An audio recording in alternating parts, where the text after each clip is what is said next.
Here's a picture of a teacher showing some kids something, showing them how to do it, and she's having a go, and you can see they're watching it and whatever. And here's another picture of kids, and again, sorry for those of you who probably got things in the way here, but the other picture here is a group of kids working together over a book. And so when you look at that picture, which way do you like to learn? Do you like the teacher to show you, and then you have a go? Or do you like to have a go yourselves and work with other kids, and then if you need help, ask the teacher?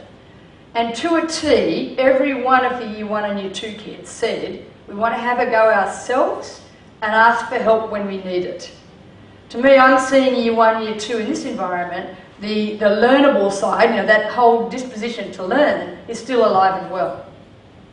When I got to, and then I also asked them, when do you feel like this when you're learning? So sometimes you feel like that, and what's it like? I went to one little boy, Jared, and Jared was just sitting there with this, and he actually, some of them drew pictures, and he drew a picture of it, and he had in the picture in the middle of it was just a blank sheet of paper and stuff all over the place. I said, tell me about that. And he said, well, that's the blank page.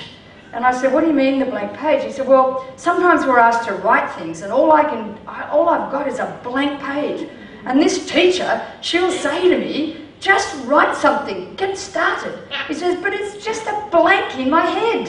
It's just a blank, there's nothing there. And I said, okay, and so what happens? And he said, well, I just don't know how. She'll say, well, just write anything. He said, but I don't know how to come up with anything. And so what he's saying is that here I am not getting support in that instance for what he actually needed. No strategies, if you like, to go forward. And a lot of the others talked about the frustration thing. Most of them then, though, went on to, I guess what Jared was really asking for is the type of help I need is at the point where I'm really wanting to have a go at something that you know, as teacher, how to help me do that thing. That was the sort of point he seemed to be really getting at. And I'm against writing, I just have a blank in my head. Anyway, by the time I got through to Year 9, 7, 8, 9 and 10 in that school, because at high school started in Year 7, it's in the eastern state, what I found was that the dominant images of learning from those kids were this. Just tell us what we have to do, show us how, and we'll do it. And they didn't actually draw that picture, but that was sort of the dominant metaphor that came through from the kids from Years 7, 8, 9 and 10 upwards.